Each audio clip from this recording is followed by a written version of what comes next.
Diabetes माने क्या? किस रोग को डायबिटीज कहते हैं? हमारे शरीर में हम जो कुछ भी खाते हैं, मैंने आपको कल भी कहा था, परसों भी कहा था, जो कुछ भी खाते हैं इसमें जो मीठा तत्व है जिसको हम शुगर कहते हैं, अंग्रेजी में कई बार उसको ग्लूकोज कहते हैं, सुक्रोज कहते हैं, फ्रक्टोज कहते हैं, ये शुगर के अलग अलग नाम हैं। तो भोजन के अंदर ये जो कुछ भी है ये शरीर को सबसे जल्दी और सबसे आसानी से ऊर्जा देने वाला तत्व है। आपने जो कुछ भी खाया शरीर उसको पचाएगा, और ये जो कुछ भी पचा हुआ तत्व है ये हमारे रक्त में जाएगा। कुछ भी आप खाएंगे शरीर उसका पाचन करेगा, पाचन करने के बाद वो आपके रक्त में जाएगा। रक्त के अंदर बहुत सारे सेल्स होते हैं जिनको हम कोशिकाएं कह सकते हैं।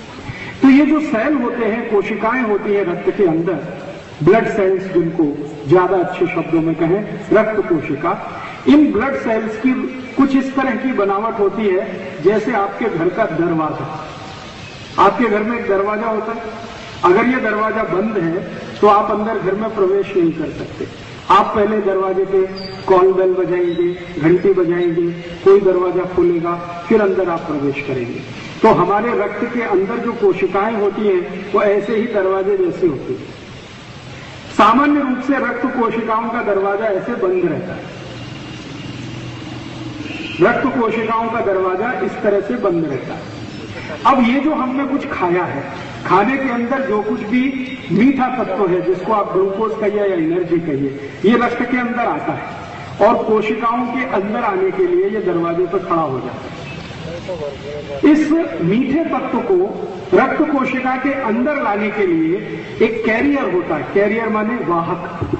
जैसे घोड़ा है, घोड़े पर बैठा हुआ घुड़सवार है, तो घोड़ा कैरियर है, घुड़सवार अंदर जाने वाला व्यक्ति है। तो एक कैरियर होता है, उसी कैरियर का नाम है इंसुलिन।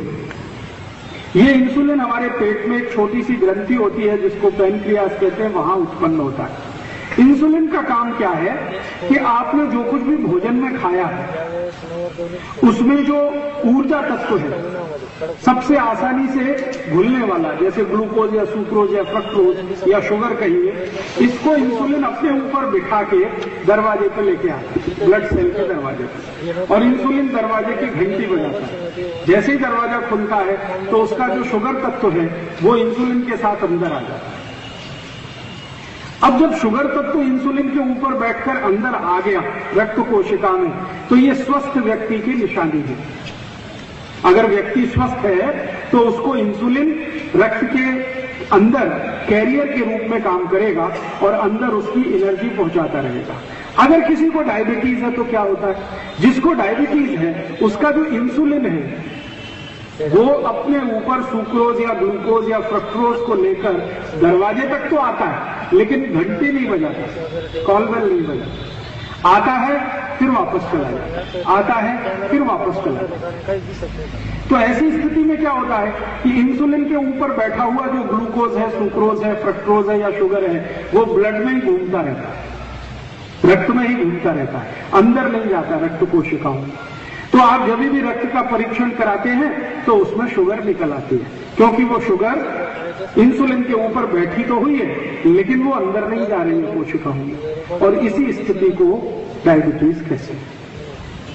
डायबिटीज का सीधा सा मतलब है कि आपके शरीर में बनने वाली इंसुलिन आपके शरीर के भोजन में से निकलने वाले शर्करा तत्व को अंदर लेके नहीं जा रही है। इसका मतलब यह है कि इंसुलिन या तो आलसी हो गई है या इंसुलिन बनना कम हो गई। जब इंसुलिन आलसी हो जाती है तो डायबिटीज ठीक होना आसान हो जाता है, लेकिन जब इंसुलिन बनना ही कम हो जाती है तो डायबिटीज का ठीक होना थोड़ा मुश्किल हो जाता है। तो अगर इंसुलिन आलसी हो गई है तो इस आलसी इंसुलिन को थोड़ा तेजस्वी बनाए, इसका आलस्य दूर हो जाए, इसके शरीर में जो स्लगिशनेस आई है ये खत्म हो जाए, ये उद्देश्य होता है औषधि का। और या इंसुलिन बनना अगर बहुत ही कम हो गई है तो इंसुलिन ज्यादा बने। इन दोनों ही स्थिति में जो समझने की बात है वो ये कि किसी के शरीर में इंसुलिन आलसी कब होती है, ये एक ही कारण से होती है। जिसके शरीर में रक्त के अंदर कोलेस्ट्रॉल की मात्रा बढ़ गई हो, उसी के शरीर की इंसुलिन आलसी होती है। तो इसका मतलब क्या हुआ? इसका मतलब ये हुआ कि अगर आपके शरीर की इंसुलिन आलसी हो गई है, काम नहीं कर रही है ठीक से, तो उसके शरीर में कोलेस्ट्रॉल बढ़ गया है। तो कोलेस्ट्रॉल कम करिए तो इंसुलिन काम करना शुरू करेगी। तो डायबिटीज ठीक करना है तो सबसे पहले कोलेस्ट्रॉल कम करना पड़ेगा। ये बात सबसे आसान है समझना। तो इसलिए डायबिटीज के मरीज को कोलेस्ट्रॉल की चिंता ज्यादा करनी चाहिए बनिस्बत की शुगर की। हम शुगर खाएं कि न खाएं ये इतना महत्वपूर्ण नहीं है। इससे ज्यादा महत्वपूर्ण है कि आप ऐसा भोजन कभी भी न खाएं जो कोलेस्ट्रॉल बढ़ाता हो, क्योंकि कोलेस्ट्रॉल के बढ़ने से आपको डायबिटीज होती है। इंसुलिन उससे आलसी हो जाती है, काम करने लायक नहीं रहती।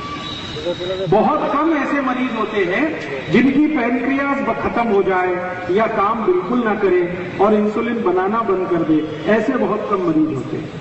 अगर 1 लाख मरीजों को हम देखेंगे तो उसमें से 8 या 10 मरीज ही ऐसे मिलेंगे जिनकी पैनक्रियाज बिल्कुल काम नहीं कर रही है या इंसुलिन बन नहीं रही है।